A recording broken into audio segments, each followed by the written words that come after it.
I'm going to show you the positions for spiritual healing. I'm just going to show the positions. I'm not going to do a full healing because I want to just move quickly from one to the other so that you get the sequence. So we generally start off at the ankles, just balancing the energy, introducing your hands subtly. And then you move up to have one hand on the client's left ankle and one on their left knee. And you know it's time to move on when your intuition tells you. So you could be here for 30 seconds, a minute, 2 minutes. There isn't a set time. It's when you feel that you're ready to move on. So then you move your lower hand up to meet the upper hand, move the upper hand up to the next position, which is the side of the hip. And this is looking after the client's first chakra because we don't want to put our hands on the first chakra. So we're sending the energy in from the side of the hip. And then the next position is we move the lower hand up and the upper hand to the second chakra. So you either rest your hands just barely above the person's second chakra, or you can hold your hands a little higher, but I wouldn't rest my hand too heavily on the client, and certainly don't lean on the client. Now for our next position, we're going to go around to the other side of the client, but we make contact as we go because it's comforting for the client to know where we are. So we're doing the same as the first side. We're going for her ankle and her knee. And when you feel you're ready to move on, you move your lower hand up and the upper hand to the next position.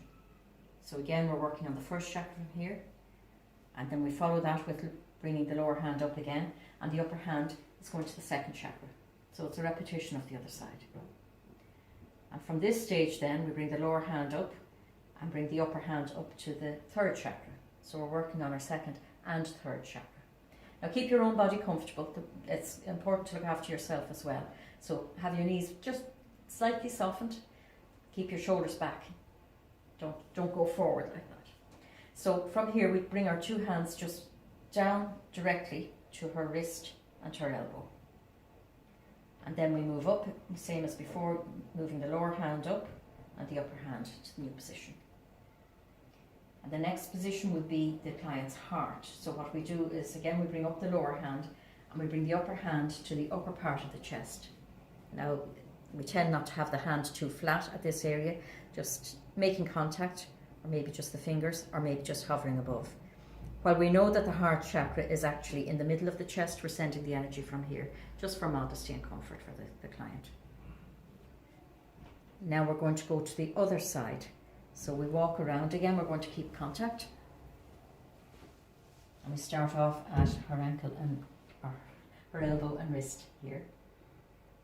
And then move up. Like I said before, you'll know when it's time to move up. This is just a quick demo. So we have elbow and shoulder here. And we're going to do the same as before. We're going to bring the lower hand up and the upper hand to the heart chakra. And from here, we're going to go up to her head. So we're going to put one hand on either side of her head and let the energy flow. And then we move one hand to her forehead and one hand to the top of her head. And from there, we're going to finish the healing. So to do a couple of things, we're going to comb through her aura. So just have your hands, your fingers loose like that, and bring your hands through her aura to catch any debris that's just been released from her body but is sitting in her aura, because we don't want that to go back in. So we're keeping contact with one hand so she knows where we are, and moving all that debris down. And don't ever comb it into yourself, always away from the client. And then you send it down to the earth or up into the skies to be transmuted into higher energy, to positive energy.